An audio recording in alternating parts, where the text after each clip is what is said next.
ஸ்தோத்திரம் ஆண்டவரே, நன்றி செலுத்துகிறோம். லார்ட் வி தேங்க் யூ, ஸ்தோத்தரிக்கிறோம். வருத்தப்பட்டு பாரங்கள் சுமக்கின்ற மகனே,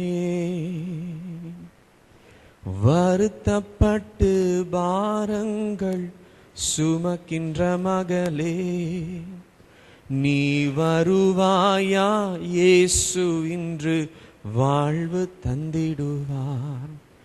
நீ வருவாயா இயேசு இன்று வாழ்வு தந்திடுவார். மீண்டுமாய் வருத்தப்பட்டு பாரங்கள் சுமக்கின்ற மகனே, வருத்தப்பட்டு பாரங்கள் சுமக்கின்ற மகளே, நீ வருவாயா இயேசு இன்று வாழ்வு தந்திடுவார். நீ வருவாயா இயேசு இன்று வாழ்வு தந்திடுவார். ஆண்டவரே, இந்த நாளிலே உம்முடைய சத்திய வசனமாகிய ஜீவ வசனமாகிய உம்முடைய வார்த்தை தாகத்தோடு பசியோடு கேட்கும்படியாய் வந்திருக்கிறோம். எங்களுடைய உள்ளம் உருக, எங்களுடைய இருதயம் கொழுந்து விட்டு எரிய, உம்முடைய ஜீவ வசனம் எங்களுக்குள் செயல்படத்தக்கதாய் எங்களை நாங்கள் அர்ப்பணம் செய்கிறோம் ஐயா. எங்களுடைய சூழ்நிலைகள் எல்லாவற்றையும் கவனிக்கிற கர்த்தர், இந்த நாளிலே அதற்கு ஏற்க சூழ்நிலையை, வார்த்தையை, சத்திய வார்த்தை, எங்களை விடுவிக்கிற வார்த்தை கர்த்தர் பேசும்படியாக நாங்களுடைய பாதத்திலே முழுமையாய் நாங்கள் அர்ப்பணம் செய்கிறோம். ஆண்டவரே, நீர் பொறுப்பெடுத்துக் கொள்ளும், நீர் ஆளுகை செய்யும், நீர் ஆட்கொள்ளும்படியாய் ஜெபிக்கிறோம். இயேசு கிறிஸ்துவின் நாமத்தில் ஜெபிக்கிறோம் எங்கள் நல்ல பிதாவே, ஆமென். ஹல்லேலூயா. சீஷர்கள் எல்லாம் ஹல்லேலூயா சொல்லுங்க. ஆமென். சந்தேகமா இருக்க கூடாது, நம்ம தான் சீஷர்கள். இயேசுவின் அழைத்த அழைப்பு, அந்த அழைப்பு, the invitation that Jesus gave to us is a call to discipleship. அப்ப இந்த சீஷத்துவ அழைப்பை குறித்து தான் நாம் கவனித்துக் கொண்டு வருகிறோம். அதில் மீண்டுமாய் நாம் உணர்த்தப்பட வேண்டிய ஒரு முக்கிய காரியம், சீஷத்துவத்தினுடைய நோக்கம், இலக்கு என்ன? What is the goal and the purpose? What is the destination of discipleship? என்னங்க? ஊழியம் செய்யணுமா? சர்ச்சுக்கு வரணுமா? பைபிள் படிக்கணுமா? இதெல்லாம் செய்யணும்னா, okay, is it about doing ministry? Is it about going to church? Is it about reading Bible? Yes, all of it is part and parcel of being a disciple. But the goal and the purpose of discipleship is to become like Jesus. யார போல? இயேசுவை போல மாறுகிறது. All right? Just look for the light. You see Jesus.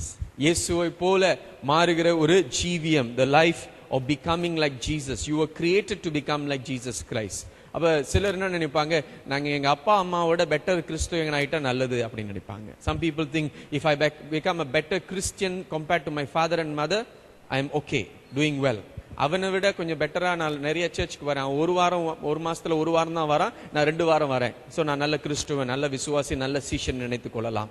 Some people have that thought that if I do better than the other believer or the other disciple, he attends once a month church, but I attend every Sunday or 2 Sundays a month, I'm slightly better.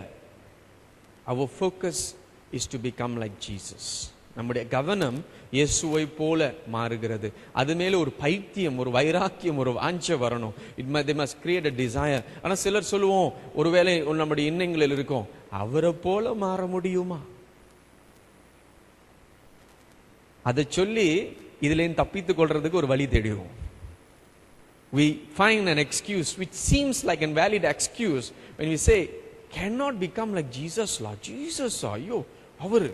ஆனா வேத வசனமே சொல்லுகிறது அவரை போல மாறணும், அவரை போல மாற்றுகிறது. உண்மைதான், அவரை போல நம்மால சுய பலத்தோடு மாற முடியாது. It is true that we cannot become like Christ with our own strength, with our own ability, with our own wisdom. Definitely cannot. அதை நான் ஏற்றுக்கொள்கிறேன், எல்லோரும் ஏற்றுக்கொள்கிறோம். ஆனா நம்மை கிறிஸ்துவை போல மாற்றுகிறவர் அவருடைய பரிசுத்த ஆவியானவர். ஆமென். It is the Holy Spirit who transforms us to become like Jesus Christ. We don't have that power. The Holy Spirit gives us that power. Amen. அந்த வல்லமை, அந்த செயலை பரிசுத்த ஆவியானவர் நமக்குள் செயல்படுத்துகிறதை பார்க்கிறோம். மீண்டுமாக இந்த 4 அழைப்பை நாம் பார்த்து கொண்டிருக்கிறோம். We are looking at this 4 invitations once again. இந்த அழைப்பு முதலாவது இயேசு சொன்னார், வந்து பாருங்கள், come and see என்று இயேசு சொன்னார். அதற்கு பிறகு என்னை பின்பற்றி வாருங்கள் என்று இயேசு சொன்னார். Then Jesus says, come follow me. இன்றைக்கு நாம் கவனிக்க போகிற ஒரு காரியம், வந்து இளைப்பாறுதல் பெறுங்க, கற்றுக்கொள்ளுங்க. Come rest and learn. அந்த காரியத்தை பார்க்க போகிறோம். வருகிற ஞாயிற்றுக்கிழமை சில பேருக்கு ஒரு மாசத்துல ஒரு ஞாயிற்றுக்கிழமை தான் கடவுளுக்கு கொடுக்கிற கோட்டா. உங்க போனுக்கு டாப் அப் கோட்டா இருக்கிற மாதிரி கடவுளுக்கு ஒரு மாசத்துக்கு ஒரு வாட்டி ஒரு ஞாயிற்றுக்கிழமை கொடுத்தாலும் பெரிய ஒரு விஷயமாக நாம் கடவுளுக்கு செய்கிற தியாகம் என்று நினைக்கிறோம். Some of us think by giving God one Sunday a month, I am making a great sacrifice for the Lord. நம்முடைய 2 மணி நேரம் அவருக்கு பெரிய தியாகம். But we don't want that. We want sacrificial living. தியாகத்தோடு வாழ்கிற ஒரு வாழ்க்கை, தாகத்தோடு வாழ்கிற ஒரு வாழ்க்கை. It is a life of sacrifice. It is life of hunger for the Lord. அப்ப வருகிற வாரத்தில் நாம் பார்க்க போகிறது, என் சிலுவை, உங்களுடைய சிலுவை எடுத்து என்னை பின்பற்றி வாருங்கள். What we're going to look at next week is come take up the cross and follow me. அந்த 4 காரியங்களை நாம் கவனிக்கும்படியாக இருக்கிறோம். அப்ப இன்றைக்கு இயேசு நமக்கு கொடுக்கிற அழைப்பு, come rest and learn. வந்து இளைப்பாறுதல் அடைந்து என்னிடத்திலிருந்து கற்றுக்கொள்ளுங்கள். கடந்த வாரத்தில் நாம் கவனித்ததை மீண்டுமாய் சுருக்கமாய் சொல்லும்படியாக இருக்கிறேன். I just want to recap what we heard last week. இயேசு அழைத்தவர்கள் யார்? மீனவர்கள். இவர்கள் சமுதாயத்தில் உயர்ந்த ஸ்தானத்துல நன்றாய் வேத அறிவு பெற்றவர்கள் அல்ல. They were not very important people. They were not theologically trained people. They were not trained in the scriptures. They were simple people. சாதாரண மக்கள். ஆனா இந்த சாதாரண ஜனங்களை இயேசு அழைக்கிறதை பார்க்கிறோம். அப்ப இன்றைக்கு நான் பைபிள் காலேஜ்லாம் போனதில்லை, கடவுள் என்னை அழைக்க மாட்டாருன்னு சொல்லி யாரும் தப்பிக்க முடியாது. இயேசு உங்களையும் நம்மையும் எல்லோரையும் அழைத்து அவர் ஆயத்தப்படுத்துகிறவரார். He calls everyone and he knows how to prepare us, how to mold us to be used for his glory. நாம் இடம் கொடுக்கும் பொழுது அவர் கொடுக்கிற அழைப்பு, என்னை பின்பற்றி வாருங்கள். The invitation he gave was come follow me. அந்த அழைப்பை பெற்றவர்கள் என்ன செய்கிறார்கள்? அவர்களுக்கு கிடைத்த இவ்வளோ ஆசீர்வாதம், பயங்கர ஃபிஷிங் பிசினஸ் கிடைச்சிச்சு, அதையும் விட்டுட்டு வர சொல்லிட்டாரு ஆண்டவர். A lucrative business was just before them. They caught a great number of fish. But Jesus says, follow me. They were willing to let go, leave things behind and follow Jesus Christ. இயேசுவை பின்பற்றி வந்தார்கள். அப்ப பின்பற்றி வருகிறவர்களுக்கு இன்றைக்கு கர்த்தர் பேசுகிற ஒரு வார்த்தை, மத்தேயு 11ஆம் அதிகாரம் 28வது வசனத்திலிருந்து 30வது வசனம் வரை நாம் வாசிக்கும்படியாக இருக்கிறோம். We are going to read from Matthew chapter 11 verses 28 to 30. இது நமக்கு நன்றாய் அறிமுகமான வார்த்தை. நான் உங்களுக்கு ஒரு புது பைபிள்ல இருந்து வசனத்தை எடுத்து சொல்லுகிறதே இல்லை. alright, புதுசா பாஸ்டர் ஒரு ஆங்கிலிக்கன் பைபிள் கண்டுபிடிச்சிருக்கிறாரு, அதுலேருந்து ஒரு வசனத்தை புதுசா சொல்றாருன்னு எதிர்பார்த்து வந்தீங்கன்னா ரொம்ப கவலையாயிருவீங்க. If you think that I'm going to share from a very new Bible, an Anglican Bible, a new scripture, new verse, you're going to be disappointed. I'm going to share from the word of God, the word that we all believe in. நாம் வாசிக்கிற விசுவாசிக்கிற வசனத்திலிருந்து தான் நாம் கற்றுக்கொள்ள போகிறோம். ஆனால் கர்த்தர் புதுமையாய் பேசிக் கொண்டிருக்கிறார். அது மாத்திரம் தான் வித்தியாசம். The difference is the Lord is speaking in a new way, a refreshing way, a familiar passage as it were, but the Lord is speaking to us in refreshing us. நம்மை புதுப்பிக்கும்படியாய் புதுமையான வழியிலே கர்த்தருடைய வார்த்தையை பேசிக் கொண்டிருக்கிறார். இப்ப இந்த வசனத்தை நாம் வாசிக்கும்படியாக இருக்கிறோம். நான் முதலாவது ஆங்கிலத்திலே வாசிக்கிறேன். Matthew chapter 11 verse 28 to 30. Come to me, all you who are weary and burdened, and I will give you rest. Take my yoke upon you and learn from me, for I am gentle and humble in heart, and you will find rest for your souls. For my yoke is easy and my burden is light. வாசிப்போம்.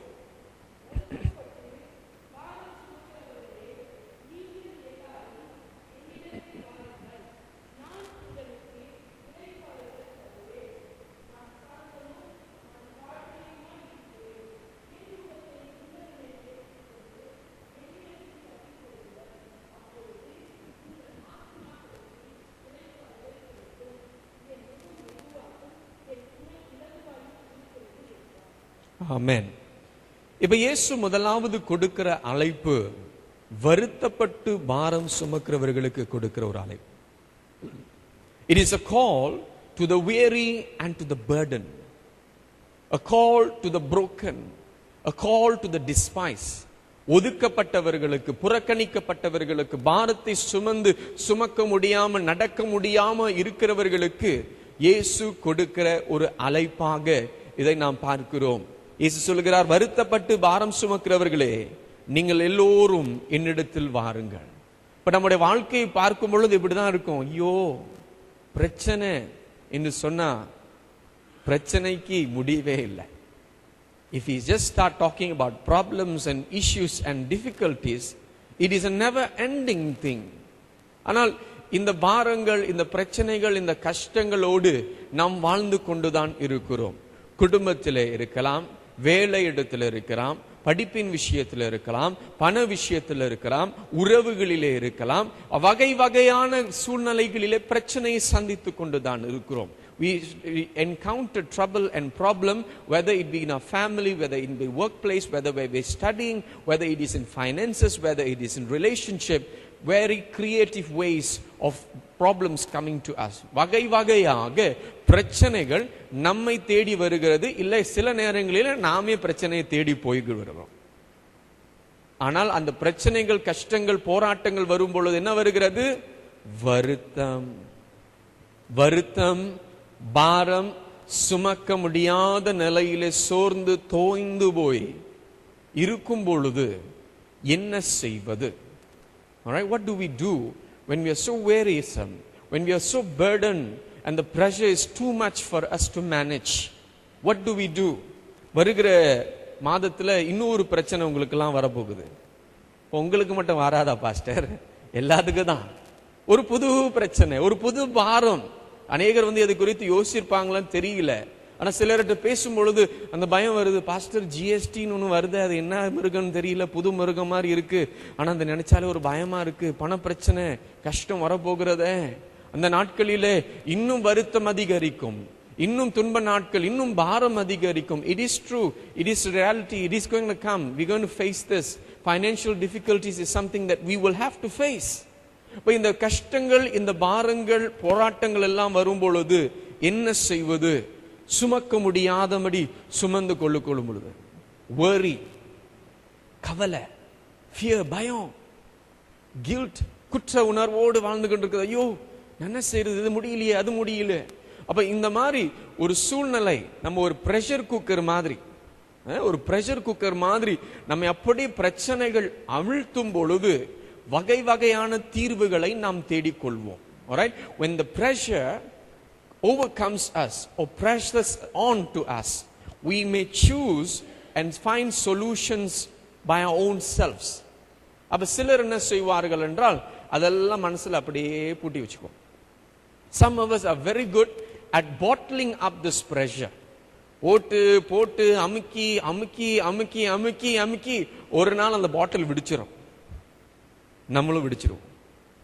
Some of us are very good at finding our own solution. நம்முடைய சுய பலத்திலே, சுய ஞானத்திலே நம்ம என்ன செய்வோம்? தீர்வுகளை காண செய்வோம். அந்த தீர்வு தீமை செய்து கிடைத்தா கூட அதை நியாயப்படுத்திக் கொள்வதற்கு நாம் தயங்க மாட்டோம். அந்த தீர்வு தீமை செய்து கிடைத்தால் கூட அதை நியாயப்படுத்திக் கொள்வதற்கு தயங்க மாட்டோம். Even if we may find a solution by doing something evil. எனக்கு பண பிரச்சனை, திருடுனா காசு கிடைக்கும், அப்ப எனக்கு பசிக்கு, என் கஷ்டத்திற்கு நான் திருடி சம்பாதிக்கிறது பிரச்சனை இல்லை, தவறு இல்லை, கடவுள் கோச்சிக்க மாட்டார். நம்ம என்ன செய்வோம்? அந்த தீமையை நியாயப்படுத்துவோம். இந்த பிரச்சனைகள் எல்லாம் வரும் பொழுது we justify evil, we justify sin by saying it is okay. So some people find solution like that. சிலருக்கு பிரச்சனை வரும் பொழுது மற்றவர்களால இந்த பிரச்சனை வந்தா அந்த பிரச்சனைக்கு தீர்வு எப்படி செய்வாங்கன்னா பழி வாங்குவாங்க. Some people, when they have problem because of other people, and what is the solution that they find is revenge. பழி வாங்குனா என்னோட பிரச்சனை முடிஞ்சிரும், பழி வாங்குனா என்னோட கோபம் தணிந்துரும். அப்ப பாருங்க, தாக்குதல் வர வர வர நாம் வகை வகையாக தீர்வு தேடி கொண்டு போகிறோம். And a lot of pressures fall into our lives. We find solutions in different ways. And it is a sad thing also that people also find solution by committing suicide. தற்கொலையின் மூலமாக அவர்களுடைய பிரச்சனைகளுக்கு தீர்வு வரும் என்று நினைத்து சிலர் தற்கொலையின் பாதையிலே செல்கிறார்கள். யோசித்து பார்க்கணும், ஒருவேளை அந்த முயற்சி செய்திருக்கிறோமோ இல்லையோ எனக்கு தெரியல. I am not sure whether we had any point of our lives committed or tried, attempted to do that. ஆனா அந்த சிந்தனை ஏதாவது ஒரு சூழ்நிலையில வந்திருக்கும். சே, வாழாமலே இருந்துடலாம் ஐயா, இவ்வளோ கஷ்டத்தை சந்திக்கிறத பதிலுக்கு நாம் வாழாமலே இருந்துடலாம்னு சொல்லி சிலருக்குள்ள அந்த விதமான சிந்தனை வந்திருக்க கூடும். When we face so much of pressures and difficulties, the burdens are just overpowering us, and there can come a point of time when this thought just crosses your mind, it is better not to live. அந்த சிந்தை வரும் பொழுது, அதற்கு இடம் கொடுக்கும் பொழுது தற்கொலை செய்வதற்கு தயங்காதபடி மனிதர்கள் அந்த பாதையிலே செல்ல இருக்கிறார்கள். சில நேரங்களில் திடீர்னு செய்து விடுவார்கள், சில நேரங்களிலே ஆழ்ந்த யோசனையோடு மன அழுத்தலோடு செய்கிறவர்களும் இருக்கிறார்கள். There are people who do immediate decisions to commit suicide, but there are also people who plan and think through, process it through, and then they decide this is the best way. இது தீர்வு அல்ல. ஒரு interview, ஒரு வேலை இன்டர்வியூக்கு போகிறீங்க. say you go for a job interview. அந்த வேலை இன்டர்வியூ, உங்களுக்கு அந்த வேலை வேணும், you want the job. ஆனா அந்த இன்டர்வியூ பண்ணுகிறவர்களிடத்துல நீங்க சொல்றீங்க, என் குடும்பத்துல இந்த கஷ்டம் இருக்கு, இந்த பிரச்சனை இருக்கு, அந்த காரியம் இருக்கு, இந்த காரியம் இருக்கு, இதுவும் செய்யணும் அதுவும் செய்யணும், மனசுல சமாதானம் இல்ல, மனசுல பிரச்சனையா இருக்கு, ரொம்ப போராட்டமா இருக்கு, வீட்டுக்கு போனாலும் நிம்மதி இல்லை, இதெல்லாம் சொன்னீங்கன்னா அந்த வேலை உங்களுக்கு கொடுப்பாங்களா கொடுக்க மாட்டாங்களா? If you go to an interview and you start telling the interviewer and saying that no, I want this job, but I got this problem, that problem, this difficulty, that difficulty, I cannot sleep at night, I go home also no peace, I'm struggling with this, இதெல்லாம் சொன்னா யாராவது நீங்க வேலை கொடுப்பீங்களா? எனக்கு pastor உங்களுக்கு தான் வேலை இருக்கு, வேற என்ன வேலை தேட போறீங்க பாருங்க, நீங்க கொடுப்பீங்களா? நம்ம கன்சிடர் பண்ணுவீங்க, ஐ வில் கால் யூன்னு சொல்லி அனுப்பி விட்டுருவீங்க.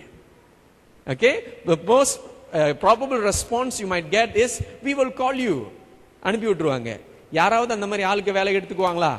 எடுத்துக்கவே மாட்டாங்க, ரிஜெக்ட் பண்ணிடுவாங்க. இவன் பிரச்சனை நம்ம கம்பெனிக்கு வந்தா பிரச்சனையே ஆயிரும் ஐயா அப்படி. Alright, if that was the context and that person who's interviewing will say, hey, if I take this person in, my company is going to have trouble, you know.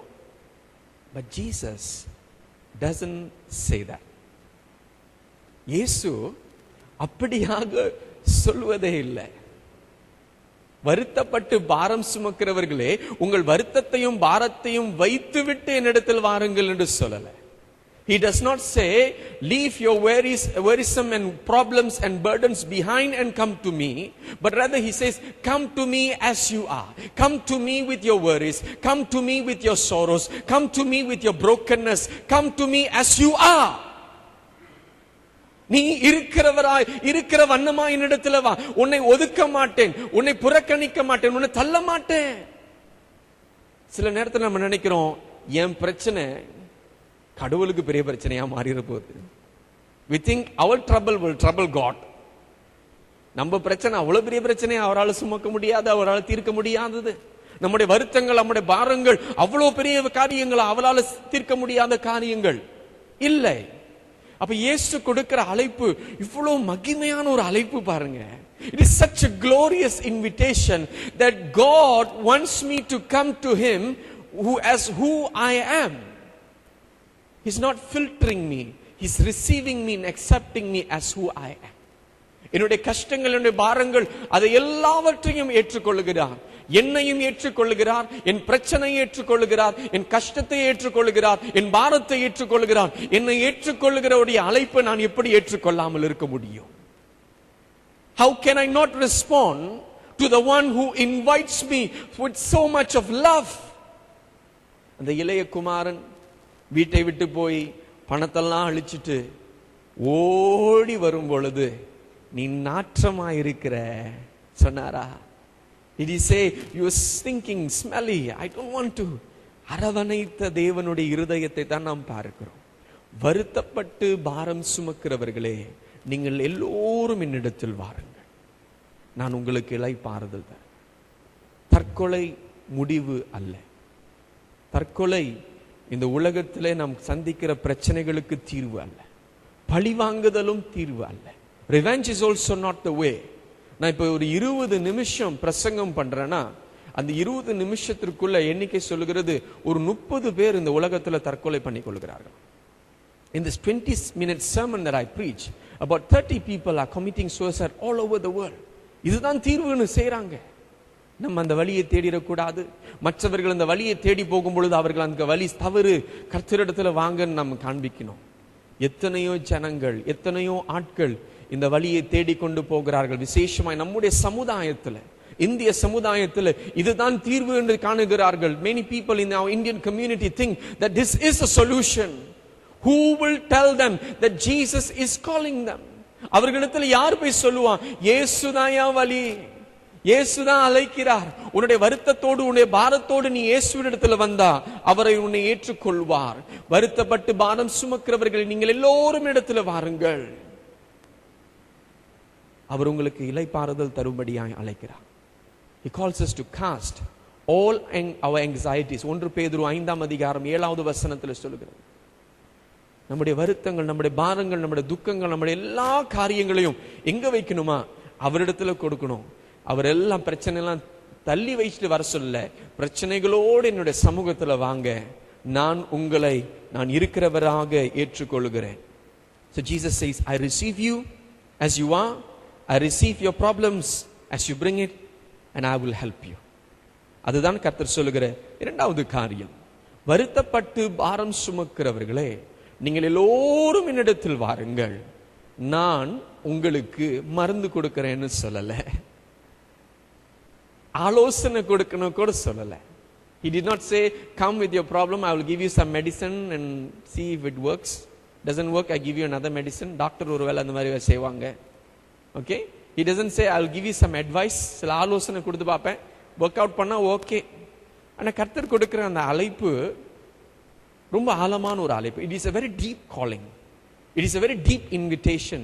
He says, come. If you're worried, you're burdened, you're broken, come with everything and I will give you rest. Amen. Amen. வேண்டுமா? ஆமென் சொல்லுவோம். வேணும் ஐயா, இளைப்பாறுதல் வேணும். எத்தனை பேருக்கு தூக்கம்னா ரொம்ப பிடிக்கும்? ரொம்ப பேருக்கு தூக்கம் பிடிக்காது. பிரசங்க நேரத்தில் தூங்குறவர்களும் சில பேர் இருப்பாங்க. அந்த நேரத்தில் மட்டும் சில பேர் தூங்குவாங்க. ஓகே, ஒரு நபர் சபைக்கு வந்தாராம். வந்துட்டு கொஞ்ச நாளா வந்துகிட்டே இருந்தாராம். அப்ப பாஸ்டர் கொஞ்ச நாள் பார்த்துட்டு, ஐயா நீங்க அடிக்கடி சர்ச்சுக்கு வரீங்க, ரொம்ப சந்தோஷமா இருக்கிறது உங்களை பாக்குறதுக்கு. இல்ல பாஸ்டர், ரொம்ப நாளா எனக்கு தூக்கம் இல்லை, நீங்க பிரசங்கம் பண்ணும் போதெல்லாம் எனக்கு நல்ல தூக்கம் வருது, அதனாலதான் சபைக்கே வரேன் அப்படின்னாராம். அந்த லிஸ்ட்ல நீங்க இருக்க மாட்டீங்கன்னு நினைக்கிறேன். அப்ப தூக்கம் நமக்கு தேவை. we need sleep, we need rest. அது சரீர பிரகாரமான ஒரு ஓய்வு. நம்முடைய பாடி ரீபூட் பண்ணுகிறது. ஓகே, மறுபடியும் ஆண்டவர் ரிஃப்ரெஷ் பண்ணுகிறார். உறக்கத்துல தூக்கம் இருக்கும் பொழுது, தூக்கம் பத்தலனா அப்பதான் நமக்கு ரொம்ப அதிகமா திடீர்னு கோவம்லாம் வரும். Okay, when we lose sleep, we become very emotional, very difficult to manage our emotions. So sleep is part of rest. தூக்கம் ஓய்வு, இளைப்பாறுதலிருந்து ஒரு பகுதி, ஒரு காரியமா இருக்கிறது. அப்ப இயேசு கொடுக்கிற அழைப்பு ரெஸ்ட். ஆனால் இந்த அழைப்பு, இந்த இளைப்பாறுதல் புதிய ஒரு வார்த்தை அல்ல. Rest is not a new word. It is a very old word, as old as creation. ஓய்வு என்று சொல்லும் பொழுது, இளைப்பாறுதல் என்று சொல்லும் பொழுது, சிருஷ்டிப்பிலே கர்த்தர் நமக்காக உருவாக்கினார். 6 நாள் எல்லாவற்றையும் சிருஷ்டித்த பிறகு 7வது நாள் கர்த்தர் என்ன செய்தார்? ஓய்ந்திருந்தார். ஆனால் அந்த 7வது நாள் ஆதாமுக்கும் ஏவாளுக்கும் முதல் காலையாய் இருந்தது. Alright, the 7th day was the first day for Adam and Eve. For them that was the first day they got up from rest and they begin with God. கிறிஸ்துவ முறைப்படி நாம் பார்க்கும் பொழுது உலகத்தின் முறைப்படியும் வித்தியாசமா இருக்கிறது. எதை வித்தியாசம் என்றால், வார நாட்களை பார்க்கிறதுல கொஞ்சம் வித்தியாசம் இருக்கிறது. There's a difference between the concept of Christians and those who don't believe in Christ, not from the Christian perspective. The world thinks Monday is the first day of the week. உலகம் சொல்லுகிற காரியம், வாரத்தின் முதல் நாள் எந்த நாள்? திங்கக்கிழமை. திங்கக்கிழமையிலங்க என்ன வேலை? திங்கக்கிழமைனா வேலை. அதுல எழுந்திருக்கிறதுக்கு ரொம்ப பேர் கஷ்டப்படுவாங்க. A lot of people find it difficult to wake up on Monday mornings. It is the most difficult day on your life. So the world says Monday is your first day. But the Bible teaches us that Sunday is our first day. அப்ப கிறிஸ்துவர்களுக்கு ஞாயிற்றுக்கிழமை தான் முதல் நாள். அந்த ஞாயிற்றுக்கிழமை எதிலே ஆரம்பிக்கிறோம் என்றால் கர்த்தரோடு அவருடைய இளைப்பாறுதலை பெற்று நாம் ஆரம்பிக்கிறோம். We receive the rest and refreshing touch from the Lord and we begin the day. It changes our perspective. It changes our perspective. It changes the way we live our lives. நம்முடைய வாழ்க்கை வாழ்கிற விதம் மாறுகிறது, நம்முடைய முறை மாறுகிறது, சிந்தை மாறுகிறது, ஜீவியம் மாறுகிறது. We begin with God and everything else comes along. நம் தேவனோடு தொடங்குகிறோம், அதற்கு பிறகு எல்லா காரியங்களும் அங்கே வருகிறது. அப்ப ஓய்வு நாள் நாம் அவரோடு ஓய்வு பெறும்படியாய் தேவன் செய்தார். Sabbath rest is intended for us to rest and rest with God. ஆனா ரொம்ப பேர் ரெஸ்ட் எப்ப பண்ணுவாங்க தெரியுங்களா? தெரியுமா? இங்க கல்லறையில எழுதிருப்பாங்க ரெஸ்ட் இன் பீஸ். சர்ச்சுக்கே வந்திருக்க மாட்டாங்க, ஆண்டவரே தேடி இருக்க மாட்டாங்க. ஆனா கல்லறையில மட்டும் ரெஸ்ட் இன் பீஸ். வாழும் பொழுது அந்த ஓய்வை நீ பெறலையே. வாழும் பொழுது சாப்பாடு சாப்பிடாம இறந்த பிறகு அவங்களுக்கு பால் ஊத்துறது பிரயோஜனமா? எங்கேயும் போய் சேராது, எங்கேயும் போய் அவங்களுக்கு பிரயோஜனமா இருக்காது. அப்ப அதே போல ஓய்வு என்று சொல்லும் பொழுது இந்த பூமியில நாம் வாழ்கிற நாட்களிலே பெறுகிறது தான். Is the rest is what we will have on this earth and also in eternity. நித்திய வாழ்விலும் அந்த ஓய்வை நித்தியமாய் பெற போகிறோம். So God wants us to rest. Rest is God's intention for us. அப்ப இயேசு இளைப்பாறுதல் தருவேன் என்று சொல்லும் பொழுது அந்த அழைப்புக்குள்ளாய் தான் கொடுக்கிறார். எரேமியா 31 அதிகாரம் 25வது வசனத்தில் சொல்லுகிற வார்த்தையை நாம் கவனிக்கிறோம். In Jeremiah chapter 31 verse 25 we find this word, I will refresh the weary and satisfy the faint. இருக்குங்களா? வாசிங்க. நான் என்னமா விடாய்த்த ஆத்துமாவை சம்பூர்ணம் அடைய பண்ணி தோய்ந்த எல்லா ஆத்துமாவையும் நிரப்புவேன். I will refresh. I will want to refresh my children. My children don't want to come to me. Marathon ஓடும் பொழுது நிறைய பேர் ஓடுவாங்க. அது ஓடிக்கொண்டிருக்கும் பொழுது சைட்ல சில பேர் நிப்பாங்க பாட்டில்ஸோட.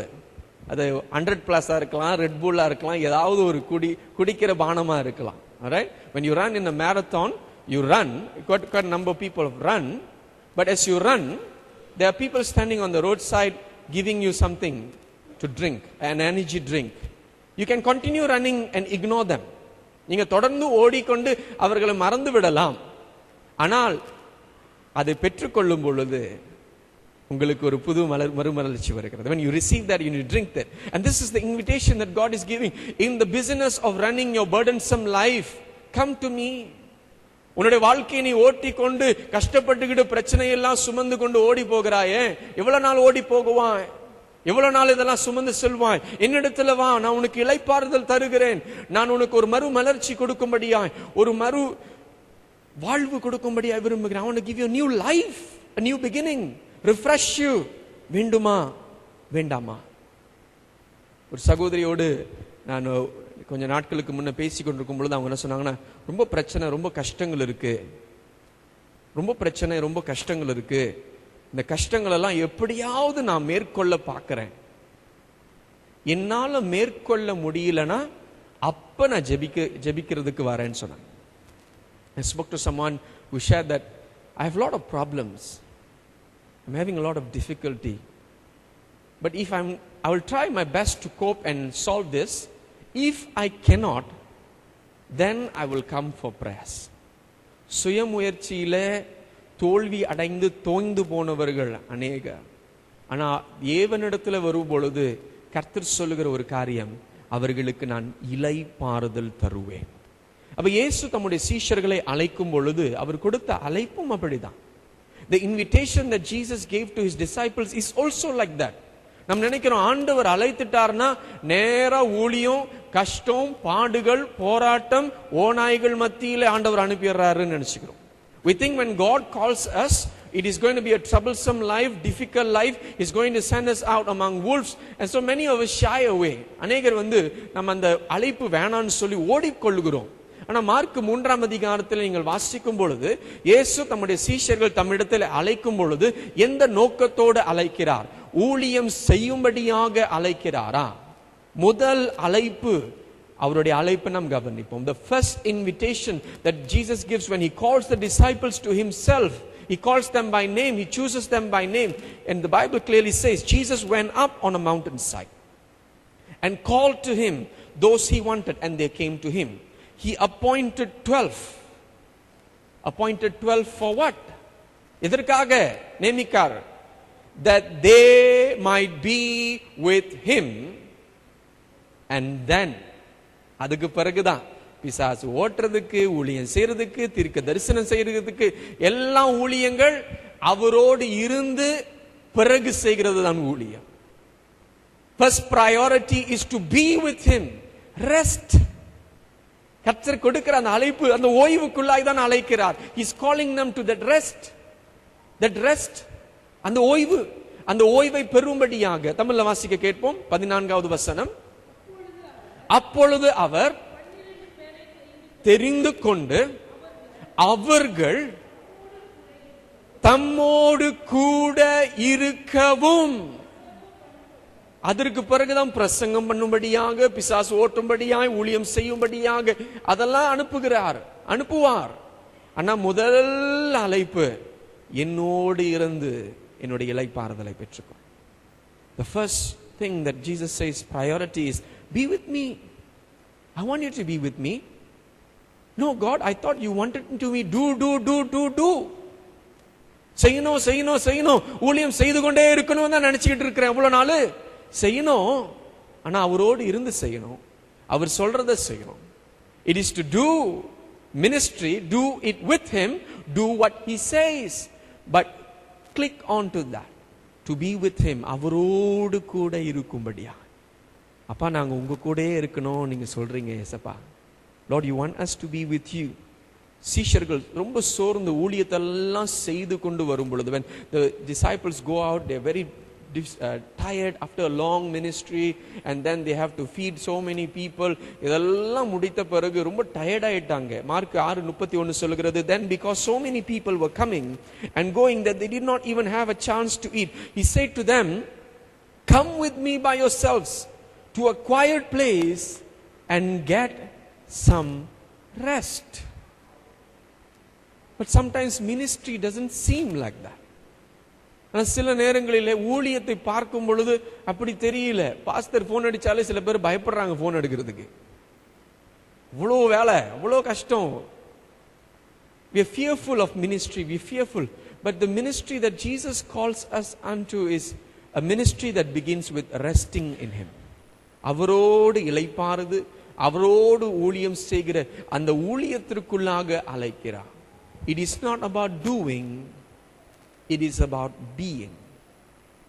செய்கிறதை குறித்து முக்கியத்துவம் கொடுக்காமல் அவரோடு இருக்கிறதை குறித்து கர்த்தர் அதிக முக்கியத்துவத்தை கொடுக்கிறதை நாம் பார்க்கிறோம். மார்க் 6:31 வாசிங்க. அவர் அவர்களை நோக்கி வனாந்தரமான தனித்து சற்றே இளைப்பாறும்படி போவோம். ஆமென்.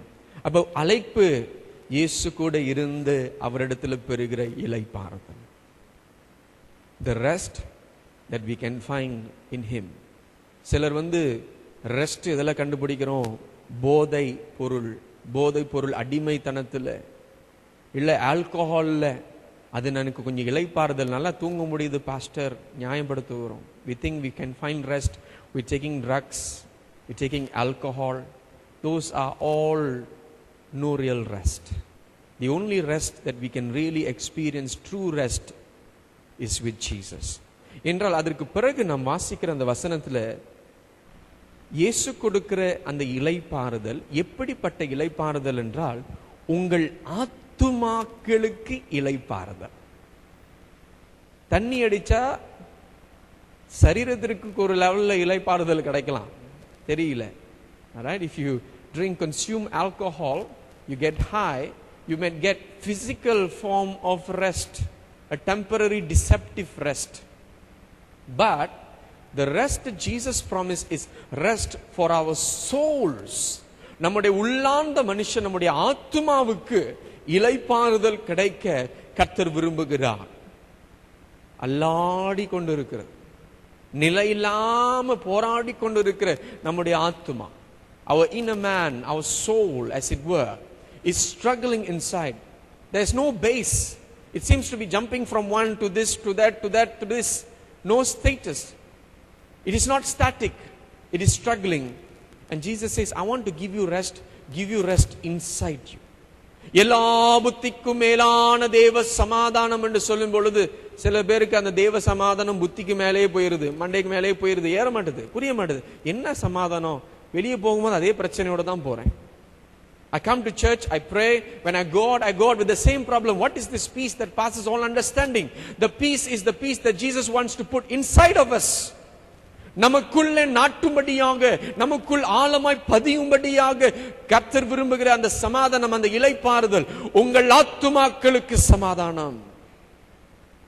இந்த சமாதானம் வேணும்னா கர்த்தர் பேசுகிற காரியம் 29வது வசனத்துல சொல்லுகிறார், Take my yoke upon you and learn from me, for I am gentle and humble in heart, and you will find rest for your souls. For my yoke is easy and my burden is light. வாசிப்போம் 29:30. நான் சாந்தமும் இருக்கிறேன், என் நுகத்தை உங்கள் மேல் ஏற்றுக்கொண்டு என்னிடத்தில் கற்றுக்கொள்ளுங்கள், அப்பொழுது உங்கள் ஆத்துமாக்களுக்கு இளைப்பாறுதல் கிடைக்கும். அப்ப என் நுகம் மெதுவாயும் என் சுமை இலகுவாயும் இருக்கும் என்று இயேசு சொல்லுகிற காரியத்தை நாம் காண்கிறோம். அப்ப அழைக்கிறார், வருத்தப்பட்டு பாரம் சுமக்கிறவர்கள் நீங்க எல்லோரும் இடத்துல வாருங்கள், இளைப்பாறுதல் தருவேன். இப்ப சொல்லுகிறார், என்னுடைய நுகத்தை உங்கள் மேல் எடுத்துக்கொண்டு கற்றுக்கொள்ளுங்கள், உங்கள் ஆத்துமாவுக்கு இளைப்பாறுதல் கிடைக்கும். He's saying, now you want external rest, I can give you rest. I can solve your problems.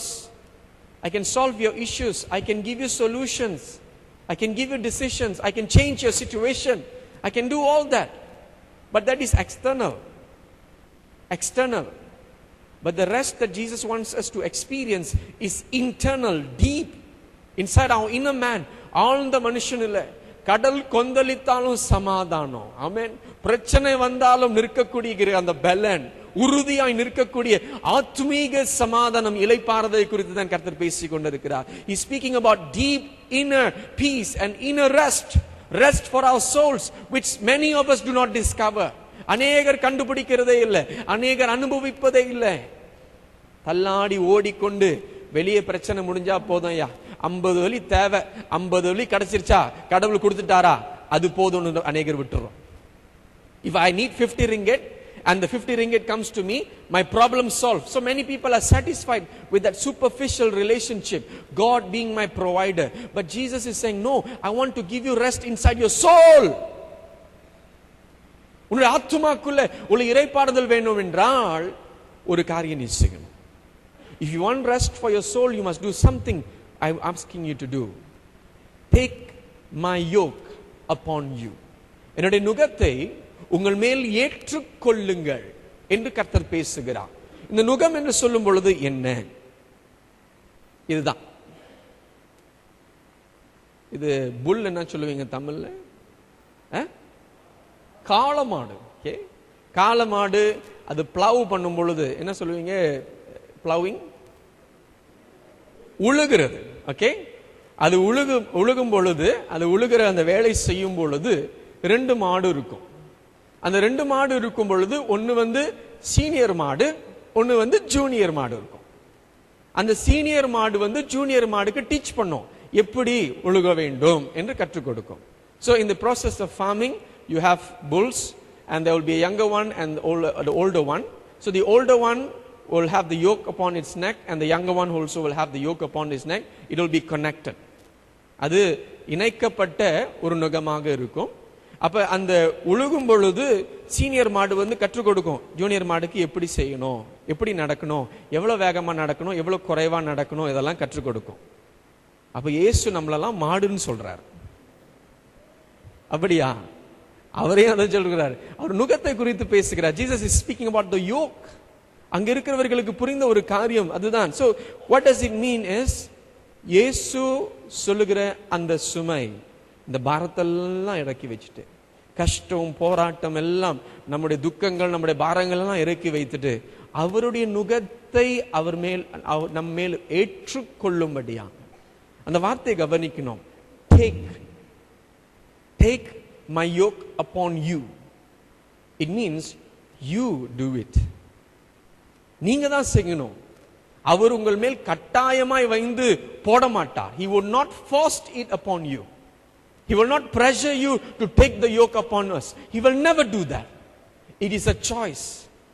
Do you want to walk with me? Do you want to learn from me? Do you want to enjoy my presence? என்னுடைய சமூகத்தை நீ சந்தோஷமா ஏற்றுக்கொள்ள போகிறாயா? என்னுடைய நுகத்தை நீ சந்தோஷமா ஏற்றுக்கொள்ள போகிறாயா? அது பாரமா இருக்காதுன்னு சொல்றார். ஏன்னா பாரத்தை முக்காவாசி அவர் தான் சுமக்க போகிறார். Amen. He is going to carry most of our burdens. He will give us a little bit to carry to strengthen us. நம்மை பலப்படுத்தும்படியாய் சில காரியங்களை அனுமதிப்பார், சில காரியங்கள் சில பாரங்களை கொடுப்பார், நமக்கு பயிற்சி கொடுக்கும்படியா. It is to teach us. என்னால் அந்த சீனியர் மாடு என்ன செய்யணும்? அதிகமான பாரத்தை சுமக்கும், அதிகமான வேலை அதுதான் செய்யும். ஜூனியர் மாடுக்கு கொஞ்சம் கொஞ்சமா ட்ரைனிங் கொடுத்து மசில்ஸ் எல்லாம் பில்ட் பண்ணணும். கர்த்தர் அதுதான் சொல்லுகிறார். It's the same thing the Lord is saying. The senior one will start carrying more burden than the junior one. I will carry more of your burdens, but your muscles still needs to be strengthened. நான் இயேசுக்குள்ள வந்தா பிரச்சனை இருக்காதுன்னு நினைச்சேன். I thought if I come into Christ there will be no problems. பிரச்சனைகள் இருக்கும், ஆனா உலகத்தை ஜெயித்தவர் நம்மோடு கூட இருக்கிறார். The one who has overcome the world is with us. அவருடைய நுகத்தை ஏற்றுக்கொள்ளும்படியாக நமக்கு ஒரு தீர்வு காணுகிறார். நாம் நம்முடைய வாழ்க்கையை நம்முடைய வழியின் பிரகாரமாய் நம்முடைய முறையின் பிரகாரமாய் வாழ்ந்து சோர்ந்து போயிட்டோம். கிறிஸ்துவ வாழ்க்கைன்றாங்க, நல்லா இருக்கும்னு சொல்றாங்க, சந்தோஷமா இருக்கும்னு சொல்றாங்க, வெற்றியா இருக்கும்னு சொல்றாங்க. ஒருவேளை நம்முடைய சொந்த முயற்சியில வாழ்ந்து வாழ்ந்து தோய்ந்து போயிட்டோம். We have become very satisfied or frustrated with our Christian lives, our models of Christian life. We have tried to be Christian our own way. We have tried to follow God or live life our own way. நம்முடைய வழிகளிலே நாம் வாழ்ந்து முயற்சி பண்ணி இருக்கிறோம். எல்லாம் சோர்ந்து போன பிறகு கர்த்தர் சொல்கிறார், வருத்தப்பட்டு பாரம் சுமக்கிறவர்களே நீங்கள் எல்லோரும் இடத்துல வாருங்கள், நான் உங்களுக்கு இளைப்பாறுதல் தருகிறேன், என் நுகத்தை உங்கள் மேல் ஏற்றுக்கொள்ளுங்க. Now let's do it my way. என்னுடைய முறையிலே என்னுடைய வழியிலே செய்வோமாக. என்னால் அவருடைய நுகம் எப்படி இருக்குமா? 30வது வசனம் என்ன சொல்லுகிறது? My yoke is easy and my burden is light. yoke என்ன சொல்ல? மெதுவாயும் என் சுமை இலகுவாயும் இருக்கும். இப்ப கர்த்தரோடு நடக்கிற வாழ்க்கையில தான் ஆத்துமாவுக்கு இளைப்பாறுதல். The rest for your soul you receive it when you start walking with the Lord, walking in His will, walking in His way. அவருடைய சித்தத்திலே அவருடைய வழிகளிலே நடக்கும் பொழுது ஆழமான ஒரு சமாதானம் இருக்கும். கடல் கொந்தளித்தாலும் பிரச்சனை இருக்காது. எந்த விதமான பிரச்சனைகள் நமக்கு எதிர்த்து வந்தாலும் நமக்கு பிரச்சனையாய் தெரியாது. ஏன்னா அவரு கூட நடக்கிறோம்ல, அவரு கூட நடக்கும் பொழுது பிரச்சனையாய் தெரியாது. ஒரு பழைய ஒரு கதை ஞாபகம் வருகிறது. I remember a very old story. இந்த கதையில என்ன நடக்கும்னா, ஒரு பையன் அங்க அப்பா வீட்டு முன்னுக்கு உட்கார்ந்து இருக்கும் பொழுது, இந்த பையன் வீட்டு முன்னுக்கு இருக்கிற பிளே கிரவுண்ட்ல போயிட்டு விளையாண்டுகிட்டு இருக்கும் பொழுது ஒரு பெரிய பாறை, ஒரு பெரிய பாறைன்னு சொல்லக்கூடாது, சின்ன ஒரு கல், அது ஒரு பெரிய அளவில் இருந்துச்சு. அந்த கல்லை நகர்த்த பார்த்துக்கிட்டே இருந்தான். He tried to move that stone. ரொம்ப முயற்சி செஞ்சான், ரொம்ப முயற்சி கஷ்டப்பட்டு நகத்தெல்லாம் மூவ் பண்ணிடலாம். அங்கேயே நாங்க அப்பா பார்த்தாப்பா இந்த கல்லை நவுத்த முடியலப்பா. அவங்க அப்பா சொன்னாரா, உன்னுடைய முழு பலத்தோடு ட்ரை பண்ணியா அப்படின்னா, try it with all your strength. அப்ப இவனும் மறுபடியும் முயற்சி செய்து தள்ளி பார்த்தான். டேடி முடியலப்பா, ரொம்ப கஷ்டமா இருக்கு, ரொம்ப பாரமா இருக்கு, என்னால நகர்த்த முடியல. அப்பா சொன்னாராம், உன்னுடைய முழு பலத்தோடு செய்யப்பா.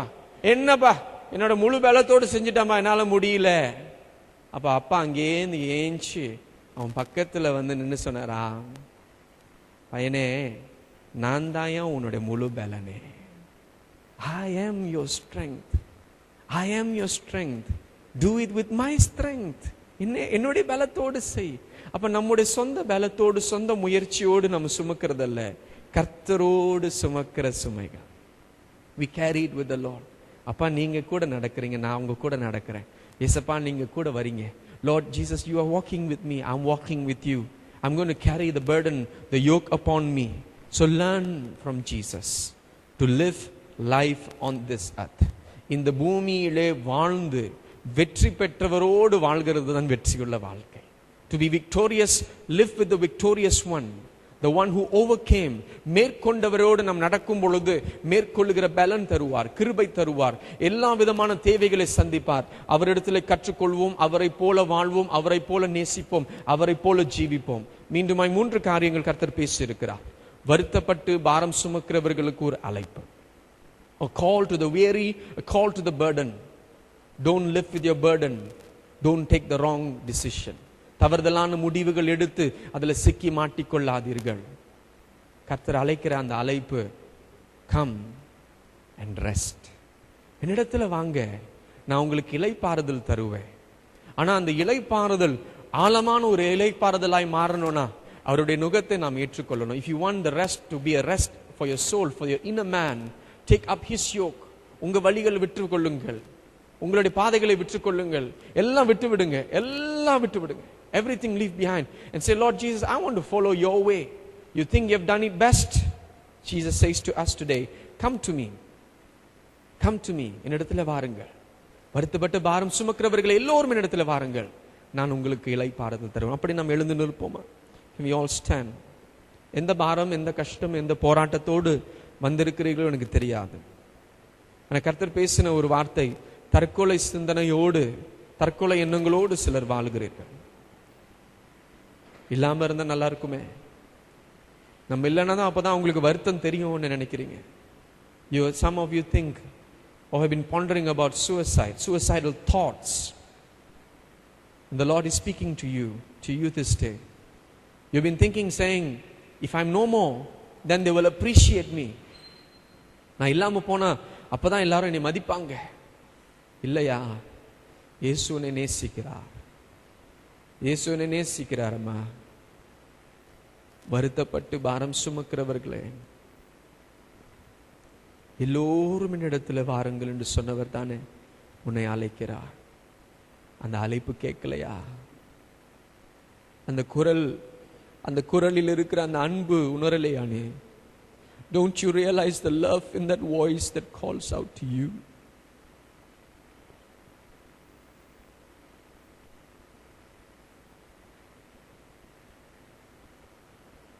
வருத்தப்பட்டு பாரங்கள் சுமக்கின்ற மகனே,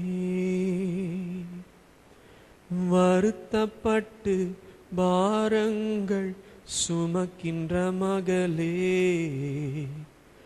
நீ வருவாயா? இயேசு இன்று வாழ்வு தந்திடுவார். நீ வருவாயா? இயேசு இன்று வாழ்வு தந்திடுவார். வருத்தப்பட்டு பாரங்கள் சுமக்கின்ற மகனே, வருத்தப்பட்டு பாரங்கள் சுமக்கின்ற மகளே, நீ வருவாயா? இயேசு இன்று வாழ்வு தந்திடுவார். சொல்லுவோம், நீ வருவாயா? இயேசு இன்று வாழ்வு தந்திடுவார். சகோதரி ஒருவர் மகளுடைய திருமண வாழ்க்கை குறித்து ரொம்ப கவலைப்பட்டு ரொம்ப சோர்ந்து போயிருக்கிறீங்க. என்ன ஆண்டவரே, இவ்வளோ நாட்களாய் செபிக்கிறேன். உடைய வருத்தத்தையும் உடைய பாரத்தையும் கர்த்தருடைய பாதத்தில் ஒப்புக்கொடு. அவருடைய நுகத்தை ஏற்றுக்கொள். என் வழி இல்லப்பா, நான் நினைச்ச மாதிரி இல்லப்பா, நீங்க நினைத்தது நடக்கட்டும் ஆண்டவரேன்னு சொல்லுங்க. நீங்க நினைப்பதை நடக்கட்டும் ஆண்டவரே. என் பாரங்கள் என் சுமைகள், சொல்லுவோமா? என் பாரங்கள் என் சுமைகள்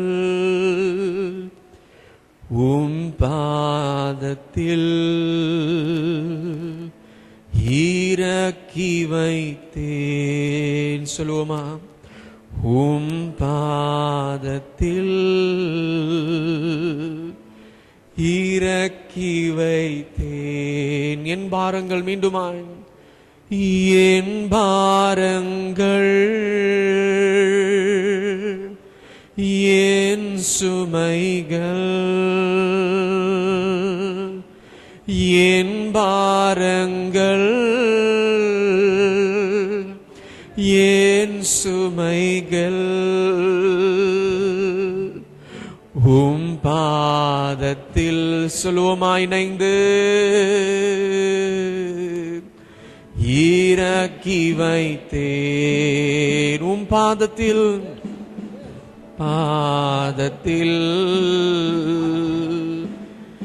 இறக்கி வைத்தேன்.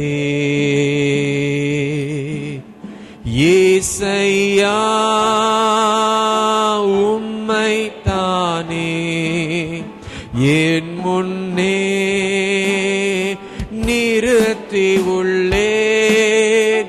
ஏசையா உம்மை தானே என் முன்னே நிறுத்தி உள்ளேன். மீண்டுமா? ஏசையா உம்மை தானே அப்பா. ஏசையா உம்மை தானே என் முன்னே நிறுத்தி உள்ளேன். உம்மோடு இருப்பதுதான் உள்ளத்தின் வாஞ்சையா. சொல்லுங்க பாடத்துல, உம் சித்தம் செய்வதுதான்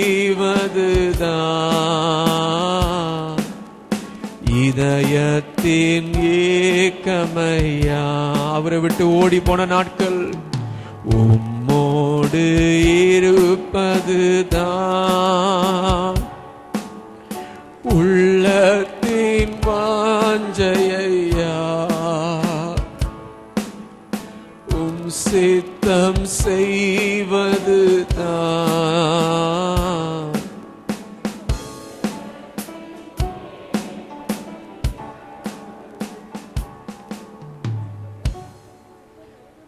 கர்த்தர் புதன்கிழமை காண்பித்த ஒரு தரிசனத்தை மீண்டுமா எனக்கு நினைவு மூட்டுகிறதை நான் உங்களோடு பகிர்ந்து கொள்கிறேன். இந்த தரிசனத்துல அப்பாவும் பிள்ளையும் கரம் கோத்து நடந்து போறாங்க. கரம் கோத்து நடந்து போகும் பொழுது அந்த பையன் தகப்பனுடைய கரத்தை உதறி தள்ளி இன்னொரு மனுஷனிடத்துல, அங்கிள் எனக்கு இந்த பொருள் வாங்கி கொடுங்க என்று சொல்லும் பொழுது அந்த அப்பாவுக்கு எவ்வளவு வேதனையா இருந்திருக்கும்னு யோசித்து பாருங்க. I'm reminded of a vision the Lord showed me on Wednesday this time. It's like a father and the son who are walking together, and suddenly the son just pushes the hand of the father away, and he goes to an unknown individual and says to him, "Uncle, can you buy this for me?" எத்தனையோ முறை அப்பாவுடைய கரத்தை உதறி தள்ளி அவருடைய வழிகளை விட்டு விலகி அப்பாவுடைய கரத்தை பிடித்து கொள்ளாம மனுஷனை தேடி, உலகத்தை தேடி, சுயபலத்தை நம்பி வாழ்ந்திருக்கிறோம். இன்றைக்கு கர்த்தர் அழைக்கிற அழைப்பு, என்னுடைய நுகத்தை ஏற்றுக்கொள்வாயா? Lord, yes, Lord, I will receive, I will accept, I will take it upon me. என்ன மன்னிங்க ஆண்டவரே.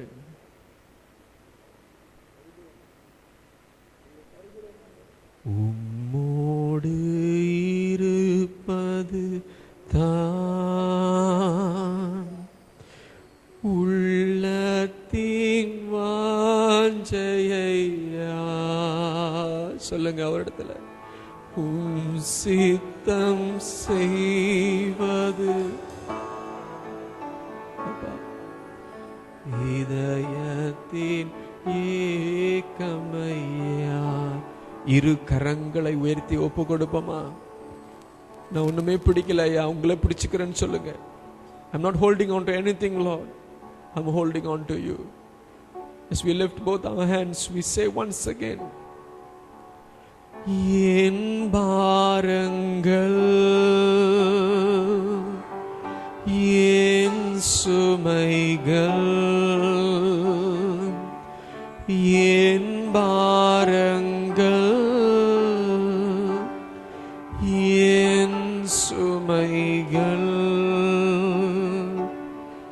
உம் பாதத்தில் இறக்கி வைத்தேன். சொல்லுவோமா? உம் பாதத்தில் இறக்கி வைத்தேன். கர்த்தர் காண்பிக்கிற இன்னொரு காரியம், நீங்க ஜெபித்து ஜெபித்து கிடைக்காததனால இருதயம் கடினப்பட்டு கடவுள் மேல ஒரு நம்பிக்கை இல்லாமல் போயிருச்சு. ஒரு கடமைக்குன்னு நான் சபையை தேடி வரேன், ஒரு பொறுப்புன்னு நான் வரேன், ஆனா கடவுளை நம்ப முடியலன்னு சொல்றீங்க. I cannot trust God anymore. I cannot believe in Him. I've been asking and asking. He didn't give me. He didn't give us. So I've hardened my heart, but I still do my Christian duties. But Jesus says, I love you. I want you. உங்களை தானே நேசிக்கிறவர், அவரிடத்துல வாருங்க. அப்பா, வருத்தப்பட்டு பாரம் சுமக்கிறவர்கள் எல்லோரும் இடத்துல வாருங்கள், நான் உங்களுக்கு இளைப்பாறுதல் தருவேன் என்று சொன்னவர். உங்களுடைய பிள்ளைகளோடு இவ்வளவு அன்பா இவ்வளவு தீர்க்க தரிசனமாய் பேசிக்கொண்டு இருக்கிறீங்களப்பா. உங்களுடைய அழைப்பை நாங்கள் ஏற்றுக்கொள்கிறோம் தகப்பனே. உதறி தள்ளின நாட்கள் எல்லாம் போதும் அப்பா. மனம் திரும்புதலோடு உடைய நுகத்தை நாங்கள் ஏற்றுக்கொள்கிறோம் தகப்பனே. Lord, we come and we receive and we accept with true repentance, Father. Minister to each one of us. Help us not to return with our burdens, but to return with you. உங்களுடைய பாரங்களோடு நாங்கள் வீட்டுக்கு செல்லாதபடி நான் உங்களோடு செல்றப்பா. கஷ்டம் போராட்டம் வந்தாலும் எங்களுடைய ஆத்துமாவுக்கு இளைப்பாறுதல் கொடுக்கிறவரை நாங்கள் விட்டு விடவே மாட்டோம் ஆண்டவரே. உங்களுடைய பாதத்தில் எங்களை முற்றிலும் முழுமையாய் சமர்ப்பிக்கிறோம் ஆண்டவரே. ஏற்றுக்கொள்கிறோம், ஏற்றுக்கொள்கிறோம். இயேசுவின் நாமத்தில் ஜெபிக்கிறோம் எங்கள் நல்ல பிதாவே, ஆமென். ஹல்லேலூயா. கர்த்தருக்கு ஒரு பெரிய தரம் கர்த்தர் கொடுப்போமா? கர்த்தர் நம்மோடு பேசுகிற ஆண்டவர்.